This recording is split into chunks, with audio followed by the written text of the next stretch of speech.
Cathi, why is the modern workplace so stressed? When I go into workplaces today, there's so many people that have taken on additional jobs from something else. So companies have found out that they've let somebody go or they've merged positions some way, somehow. And so people now have more on their plate than they have in the past, and they don't know how to handle that. And so there's this shift and change where more expectations are on people these days, but at the same time, people don't know how to handle it, and they get stuck in confusion, and they get overwhelmed very easily. So is workplace stress caused by leadership? And that's a great question because it's so many people, and that's where it comes in. Everybody wants to blame, well, I have more stuff to do, or it's the leaders Yeah. that are causing this. But instead, what I've really found is that we went from a workplace where people could sit around and they had time to go online or talk with their friends, and they Yeah. were really inefficient what they're doing. And the workplaces are changing to make people more efficient. And so what people actually have to do is they have to start understanding what is actually going in their head and what are they telling themselves that keeping them in that stuck in that stress mode, in that state. So how do we get out of that stress state? So first thing that I do with people Yeah. is I can challenge people to feel their emotions first, starting off. A Okay. lot of times we might go home and over the glass of wine, or as we're overeating or we're doing something, we can say and we complain like, I'm so stressed out. But they don't really sit and feel that emotion of stress in there. They don't take time to even take that start off of that deep breathing and be like, okay, I'm stressed. Now what? And so really it's like the first state, because usually people don't even know they're stressed until it's so overwhelming and it's so over their head. They don't know what to do. And then they become inefficient at what they're doing, and they're not productive at what they do, and they cannot think clearly. So that first state is they really need to take the time to almost take a deep breath Yeah. and to almost recalibrate. It's kind of that pause to realize, okay, I'm stressed out right now. Now what? And a lot of times then that goes into like, what does that eat? Everybody, as different individuals, we all need different things. So the first thing is like, what do you need for yourself? Yep. Yeah. I have said on the podcast a couple of times that I'm training for a marathon next year, my first one. And a lot of these long runs is almost hours of self-auditing, right? I'm feeling some pain in this left foot. Can we truck through it? Is it something that needs to get looked at? Do we need PT for this now? I'm feeling pain here. Is that something? And you're sort of consistently just self-evaluating, self-auditing. And I wish I could shut my brain off. And I didn't do that for 2 to 3 hours, but it's what I'm doing. And a lot of what I'm hearing you say is that we need to be self-auditing throughout the day, right? So a task comes in from my boss that I didn't see coming across my desk. Now all of a sudden I have to do 2 or 3 more things before I clock out at 5.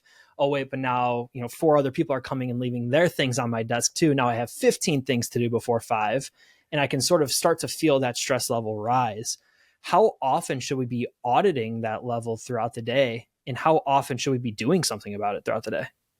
Whenever you feel that stress come out, or, and that is an example, like, oh, you're about to leave, you have a deadline. Let's say even it's like, I have to be out of here. Like I have to pick up my kids from daycare, or I have something else going on that I have to be out of here at 5:00. And then all these things are added on in the last time. But where we need to audit is we need to take that step and say, okay, what needs to get done before I leave the office? What has that priority? And what people don't even do is they don't ask if they don't know. So first step is prioritize. And then if you don't know, reach out and seek that help of, hey, what can I do? Is there anybody else that can help me to help get these things accomplished? Yeah, it's tough. We're talking about sort of prioritizing yourself over the company, over others. And I know there's a lot of people who struggle with doing that, right? And finding the courage to put themselves first becomes an undeliverable task, right? How could I think about myself before I think about others? How do we put people in that mindset where if you're not at 100%, you can't help others? You need to take care of yourself first. It is. And I think there was a day of age when everything was such a, like, if you don't do this, you're out. And how many times we see movies like you don't, and that's, I think, the mentality that people have, the perception of like, if I don't do this, then I'm going to be fired. Right. When I see a lot of those healthier companies right now, I mean, there is a little bit of give and take. There are times that are going to be things of like, hey, this needs to get done. Can you give me a little bit? But there's that give and take role of, hey, this is a deadline. And that's really what it is. It's just being really clear and setting healthy boundaries. I mean, if you're going to be coming in time, making sure that you are starting on time, Yep. then you can make sure that you can leave on time. But if you're slowly rolling in and it takes you about 10, 15, 20 minutes to actually start your day when you walk in the day, don't expect though to leave on time. And that's part of the thing is like Right. set healthy boundaries, but also play your part in that. So how can you be the best employee, but then have good boundaries set for yourself? How do you propose new employees set those boundaries with senior level leadership? I'm thinking about our listeners now who are anywhere from brand new recruiters to staffing and recruiting to owners who have been in the industry for decades, right? So those new recruiters that are listening right now, how do you propose they have the courage to say, listen, I'm feeling something. I know I need to talk to my boss about it, but I'm new here. Yeah. Where do we get started there? A lot of it is just clarifying those expectations. Okay. And I don't think we do that enough as employees. And as leaders, we can also do a better job at really stating clear of like, this is what I expect of you, Mm-hmm. and having a real conversation about it. Because I mean, people are real. So life happens outside of work, and we Sure. can't enter work and expect it to be at the job. I mean, but at the same time, we still do have to perform our job. I mean, if you're somebody every day and something has happened to you and you can't perform your job, there's going to be red flags there. But let's say you have a one-off situation where there's a red, something's coming up. That's where you have that relationship and that communication where you should be able to go and talk to your leaders, or even if that leader sees something's off, to be able to go and talk to that person saying, hey, you're not yourself today. Right. What's going on? And creating that collaboration and that communication and that empathy and compassion for one another so we can truly be like a team. Because I think that we've almost lost that sense of a team within Yeah. work. So those new recruiters is really open up that door for communication. And it is showing that when you are there and when you're at work, you're really being proactive and you're being diligent to get everything done and doing the best that you can do. Yeah. How do you propose we do that in a remote setting? So it's easier in my mind. So Haley Marketing, just to give you some context Mhm. there, we're a fully remote team. So I guess in one sense, I'm asking for myself, but I'm also asking for all of the other remoters on that are listening to the Yeah. show. That's not a word, but it's going to be today. When you're in the office, I Mhm. can tell Cathi something's weighing on you, right? I know you're usually smiling, you're usually in a really good mood, and I could just feel your energy right now, and it's not good. And I can step in and say, hey, what's going on? You want to talk? Is everything all right? But in a remote setting where, listen, we just get on Zoom because we have something to talk about for 7 to 10 minutes. I don't have that body language that I'm picking up from people. I don't have that. So what do you propose in a remote setting to make sure that we're taking care of each other as well? Yeah, I think those meetings, it's almost and it depends on what meeting. Like, do you have one-on-one meetings? So, is there group meetings? But I love Brene's Brown's book, and she has some really great examples of how she's one vulnerable as a leader, and then she also leaves a space there of like, what are your rocks? Like, so when I say rocks, it's like, what Sure. are those big goals or big tasks that you have to accomplish right now? Yep. And are you on track to getting them? What do you need? And she leaves that space in the opening for people to communicate. And the hard thing is creating that environment for people to be open and speak about what they need. It starts with that leadership team being open and honest. And sometimes it's just that vulnerability of Yeah. saying, hey, I'm a little distracted. I have some family stuff going on at home, but, I'm here for you. But, if I seem off today, you know, just so you know, because sometimes we have issues going on and we can't share those details. But even letting somebody know if hey, I'm off, because sometimes when people are off, and a lot of times when they are, you might be a little bit more short, or you don't seem Yeah. like you're focused or you're engaged, especially online. And what happens is people create that negative meaning. Usually people will see that and they make it mean something negative about themselves. Right. So as leadership teams, if we can find and start in creating that open communication and that open vulnerability, it allows the people underneath us to be like, okay, this is a safe space to say like, hey, I'm a little bit off, or hey, I have, being at home, I have a repair guy coming sometime between this. I'm a little Right. distracted, right? Because you're at home. I Right. mean, you schedule those I things in get the it. day knowing No, like, I get oh, it. but sometimes those happen at, those weird, awkward times in there. So it's really trying to create a space for people to communicate openly, and just be real with each other on what's going on. Yeah, I think it's pretty common for people to see that vulnerability as a weakness, to Yeah. sort of open up, and even to team members or to bosses or leadership, to use that vulnerability. It's in my mind often seen as a weakness when really it should be seen as a strength. And saying, listen, I'm not playing at 100% today.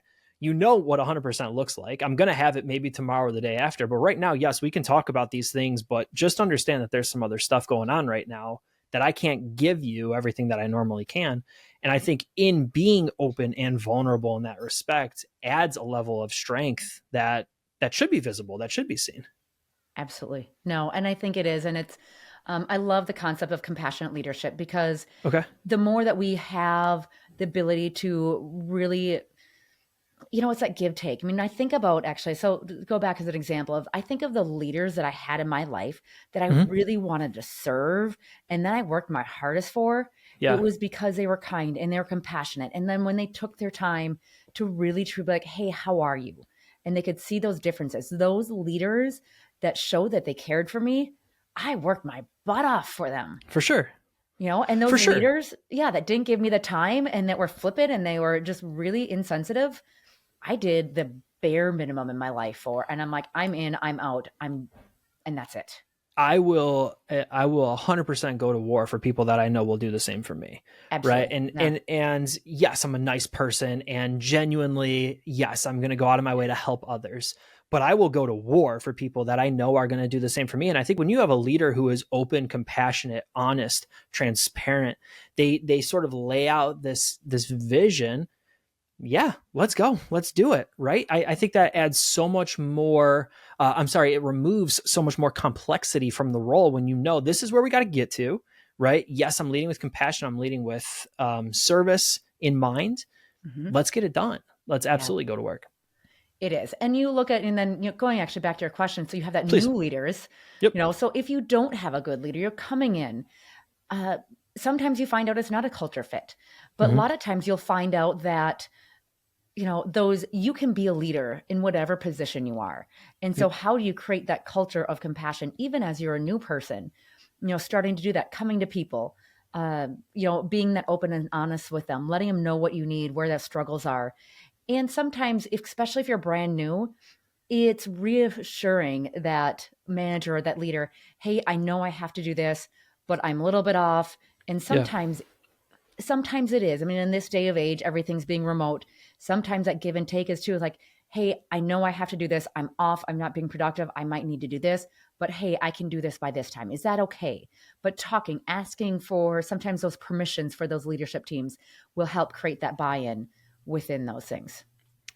Yeah, it's interesting. I think the more that we're open and honest, the better work is, the better life is, right? If Yeah. if you're not at 100%, what value are you sitting at a desk looking at TikTok or looking at Instagram anyways? You'd be better off going for a 20-minute walk, going to the gym, taking an extended lunch, doing what you need to do to get your head right, and then figure out that time somewhere else. Now, granted, you're not working on a production line and you need to be at that unit from 8 to 1 or whatever it might be, right? I am a huge advocate for making sure that you are, when you're firing.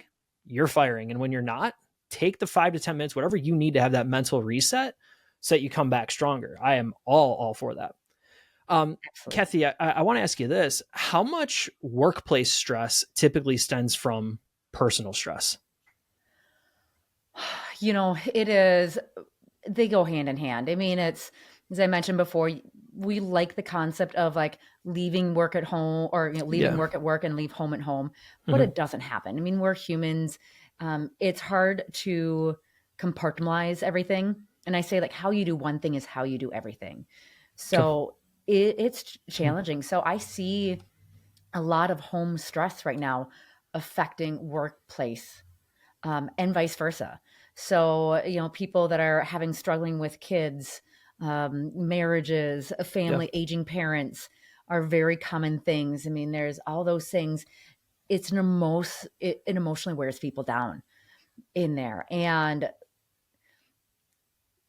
what we can't do is fall back on that and leave that as an excuse. So we can't fall into this woe is me, life is hard, and just want everything else in life to be easy. That's where we have Right. to really be proactive in trying to build that resiliency and understand that when we're going through these struggles, your body is going to be rising to that challenge and that you're going to figure out a way to get through this moment. But it might take some grit in that process. But through that, you're going to be stronger and you're going to be more wise and you're going to learn some lessons and you're going to be a better person on the other side. Yeah, I think it's a huge fallacy that we can compartmentalize and we can leave work somewhere. I mean, I physically cannot. I'm coming to you live from my house, right? So yes, I can close the laptop, but then also my emails on my phone, or I can go downstairs and there's another laptop or there's another screen with everything else still on it. It's Yeah. very hard to say, listen, work is over. And I think personally, and I'm sure I can relate to a lot of people listening, you need to find that balance and understand, listen, it's easy to shut off, but it's not easy to forget everything that was going on. I was actually listening to a podcast over the weekend as I was running that the older that you get, the harder it is to actually shut off for an extended period of time. I forgot the mathematics behind it, but it was on the Modern Wisdom podcast, which I often talk about on the show. But basically, the more older is probably the wrong word, but the more mature you become in your career, the more time off you need before you actually have a period where you're shutting down fully. Right. So if you're Yeah. new in your career, it might just take 2 or 3 days. You might be able to have just a weekend getaway. But as you're more senior in your career, that's the better way to articulate that, Brad. As you're more senior in your career, it might take a week to 2 weeks to completely shut off and reset. And I think that's important in understanding what makes you you and what makes you unique in that situation to have stress relief. Yeah. No, and it's interesting because I think it also can fall like when I hear that, it, it's interesting to think about, but I think about that as where are you finding your value Right. in that? And so there's so many Right. people that start, especially the longer you're at a career or a job, it comes to your identity. Like it's a bigger and bigger and bigger part of your identity of who you are. And the more true you can be to yourself and what you truly value in life, sometime I want, it's like, it'll be interesting to see if there's any correlation of that Yeah. ability to switch off in there where I don't know that statistics or what that is on, but that's where I get curious about that. Yeah, you reminded me of a conference I was at a couple of years ago. We were networking, and somebody walked up and they introduced themselves and they said, "Tell me about yourself." And as I started to get talking, he said, "But don't tell me anything about work. I don't care." Yeah. It was so interesting because one, I'm at a conference that Haley Marketing is funding, right? I'm going out to speak on behalf of the organization. So of course, the first thing I'm going to say is why I'm there. I'm Brad from Haley Marketing, Director of Digital. Here's what I do. Here's what I'm going to talk about, right? Like Yeah. let's talk. Let's sort of do the talk. Um, it was so interesting though. And it's the only time somebody's ever done that where they said, "Hey, I'm Brad. Tell me about yourself, but I don't want to know anything about work." Yeah. And I mean, it stopped me dead in my tracks. It was like I didn't know who I was. I had to go off script for a second. But I think that's important to have that identity and to know exactly who you are outside of your job title. Yeah. I mean, finding, getting something, finding things you find joy and passionate, I think is Yeah. so important outside of work. Uh, and the more you're able to do that and fill your own bucket, the easier it will be getting into that work and that job. How important is physical activity in reducing overall workplace stress? I think it's super important. Okay. Now, when I say that, it doesn't have to mean that you're doing high intensity exercise 7 days a week for an hour to 2 hours straight. Right. I mean, when I think about movement, it can be something with yoga, it's going for a walk. If you are actually in a high stress position right now, the best thing to do is actually something that's low intensity. Hmm. Um, because Interesting. what happens is when you look at your cortisol levels, when you do high intensity activities, it actually raises your cortisol levels. And if you are actually in a state of overwhelm, your cortisol is depleted. So if your cortisol is actually already depleted, and then you're going in and you're trying to do long, hard workouts, you're actually just depleting your cortisol even more. Go a little further on that. So then what Yes. happens when I come into work the next day? How am I going to feel? So when you think about your cortisol levels, cortisol level is your biggest stress hormone. Yep. And not only there, but it also feeds all of your other hormones, your estrogen, your progesterones. It feeds your thyroid hormones. So the whole hormonal balance things. So Mm-hmm. if your cortisol is depleted, you're going to feel more anxious. When the smallest thing comes at you, it's going to feel really, really big because you don't have a capacity or any wiggle room to take on anything else. Super interesting. I'm sitting here 100% thinking about myself. And when I have a stressful day, that's when I want to go harder in the gym, or I want to run an extra mile. I want to go one more, for any of the Nick Bear fans of the show. I want to do a little bit extra. Right. And Yeah. it's interesting to hear you articulate that on those days when stress is high, to actually kind of do the opposite and maybe do more breath work, do more meditation, do more sauna work, sort of try to bring everything back down. Mhm. But as I'm saying that makes sense, right? So I wear a Whoop band, so I know where stress levels are throughout the day. I get when you're hitting that peak. I just have never talked about it out loud in a sense of that made a lot of sense. And I hope a lot of listeners that stop them in their tracks too. Yeah, and there's somebody like if you're somebody, sometimes you're feeling that stress, Yeah, running or doing those high intensity can actually be a form of stress relief for you. sure. And Sure. especially if you're used to it, it's something your body's accustomed to. But going that extra effort, just really it's about being aware and listening to your body because there's certain times if you're already stressed and overwhelmed and you haven't been doing exercise, especially, that's going to probably put an overload on you. So it's where are you at right Yeah. now within your body and what can your body take in there? Yeah. Again, I think it comes back to just being mindful and self auditing. It is, And I think absolutely. we struggle with that as individuals of saying, listen, here's how I feel. I'm going to feel my feelings and I'm going to Mhm. talk to somebody about it. And then we're going to come up with a plan. And I think that's especially important. It might be easier for some to do that with a spouse, a friend, maybe over a drink or over dinner to say, listen, man, this is how I've been feeling lately. And I just got to let somebody know about it. It's harder when you're feeling that way at a job that you might not have a great relationship with your boss. It's Yeah. harder to open up and have that conversation. So I, again, Cathi, want to ask, and we did talk about this already, but how do we start that relationship, right? How do we start a relationship with our supervisor, with our boss, to have that open and honest and transparent dialogue? Yeah. I think it's just the more authentic you can be, Mm-hmm. the best. Okay. One, like we all are busy. So that remember Yeah. like setting up times for meetings and asking, hey, I'd like to have a talk, even if it's a 10-minute, a 30-minute talk. When can I find time in your schedule? Mm-hmm. Doing that, setting up that time so the person can truly focus on you is step one. And then it's being that on a authentic version of yourself of this is what I see, this is what I want. How can we team together and create this? And so you're really being sharing without, and you don't necessarily want to. When I say what you see, be careful with your words. Like remember, you're talking Sure. to another human Sure. that Sure. is might be prideful. They have goals and ambitions and everything else. So be careful. Just so let them know like this is my experience. Talk about when you do this of Yeah. these are the facts Yeah. of what's actually happening. Maybe it's these are the facts and this is how I'm taking or this is how it affects me. Yep. Because when you put things out there as the facts and they can't deny the facts and know that facts, for example, if he can deny or somebody else can deny that or has a different opinion about it, then it's not a fact. It's truly an opinion. So state the facts Hmm. and then let people know like, hey, this is how it's affecting me. And this is what I'd like to see different is the best way to start approaching it because people can't deny how things are approaching you or how they feel. Right. And you're not necessarily blaming them for how you're feeling. You're just saying, these are the facts. This is how I'm doing it. How do we work through this and what can work? And you're trying to find a compromise in there. I love that framework. Over here, we say often attack the problem, not the person. Love Right. it. And I Yeah. think if you go in with that kind of framework, yes, there's a problem we're all trying to achieve here or we're trying to overcome. Right. Cathi, you may have fallen short and it may be because of A, B, and C, whatever, but what is the root problem that we're trying to solve, right? So that we can address it for the client, we can do everything right going forward. And I think if you minimize and reduce sort of the person from the equation to just get back to the root, what you're trying to figure out, what you're trying to solve, everybody wins, right? Let's Absolutely. all benefit from that.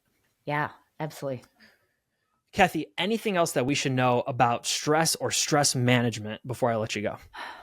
The big thing, remember, it's a daily thing. And like you are Mm-hmm. going to have days where you feel stress. Sure. It is normal. Everybody's going to have good days, they're going to have bad days. You're not going to not experience stress, but be aware of it. Let it happen and notice it. And when you feel that stress, know that how are you going to react to it? Yeah. And how are you going to handle it is, I think, the best thing that we can look at and go through it. But taking that time to refocus, the more you can stay factual of what you actually have to do or those tasks versus the I have too much to do or I shoulds or any of those abstract statements, they actually add stress to your mental stress. So you're making it worse than what it is. So really try to be clear about for yourself of feeling that emotion and then be what's true about all this. Yeah, that's another. We could probably talk a whole nother episode about sort of the punch list that just keeps growing and growing and growing, and the stress that just keeps adding on top of stress. Right? We have Absolutely. spouses, family, friends. We have this. I haven't seen my mom in a while. I have my dog's sick. Now my boss is throwing more work on me, and it grows, it grows, it grows. We need to find a way to cut that list and find a way to find our own calm and find our own peace. I'm a Yeah. huge advocate for that, which is why when Vicky shared your information with me, I absolutely wanted to have this conversation. I think it's one that we don't talk enough about in the staffing and recruiting industry. I will say this to our listeners, I've been feeling it a lot on calls lately. It's been a tough year for the industry, right? Statistically, the industry is down year over year. It's hard to find orders right now. It's harder to find good talent right now. And recruiters and sales reps are incredibly stressed. I get it. When your livelihood and your commission check is dependent on something, and it's not happening, I get it. And I feel it on calls when I'm talking to people. And that's exactly why I wanted to talk to you to try to spread some good and spread some good opportunities and options for people throughout the industry. Absolutely. So Absolutely. Cathi, go ahead. I'm sorry. Oh no. Yeah. I think you said it well. Yeah, I was going to say, before we get to our rapid fire round, I want to give you a chance to talk about happy, healthy leadership and talk just a little bit briefly about yourself for any of our listeners who might be interested in you specifically. Yes. So my business is Happy Healthy Leadership. Really, it's looking at coaching with executives and, stress, overwhelm. But what's great is whatever problem people come to me with, like we start breaking things apart. So when executives come, we'll talk about that stress and overwhelm. We'll talk about family. We'll talk about all those little things that impact your life. And what's great is because they won't just grow in one area of their life, but it's all these different little areas of their life that they start expanding and growing in. So I do individual coaching, I do workshops for businesses, and then I also have my speaking and keynote on stress and overwhelm. Cathi, I can't thank you enough for coming on the show. Before I let you go, I want to run you through our rapid fire round if you got a couple seconds. Love it. Yes. The first, one book that has fundamentally changed your life. Oh, I love, just recently I was looking at is Brene Brown's Dare to Lead. It is such an amazing book. And I know it's the one that so many people have heard of, but it's an amazing book out there. She does a great job with that. What stood out to you in that book that made it a fundamental life changer for you? For me, it's her vulnerability. Okay. Because I think of Brene Brown and she's such a big name, but her ability to just get down and be real. It's almost as she treats herself as an equal with everybody that she encounters. Okay. And friends, I'm just growing my own book library over here as much as it is for you. It is 100% for me as well. And then Cathi, one more question. For someone who is just starting in the staffing industry, what would you tell them about stress management, or what advice would you give them? Take it a day at a time.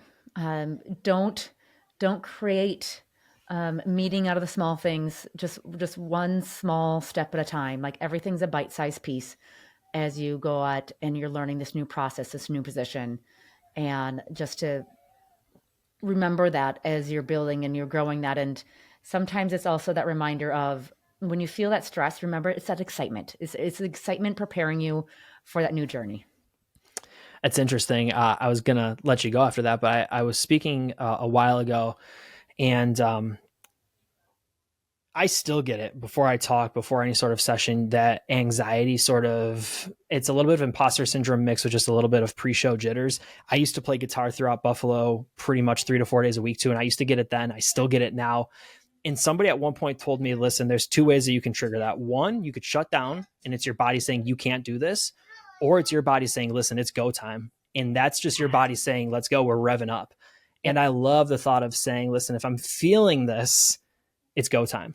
Thank you for reminding me of that. I haven't had that thought in a while, so I appreciate you. She's Cathi Williams, speaker and executive coach with Happy Healthy Leadership. Cathi, I can't thank you enough for coming on the show and taking the stage with me.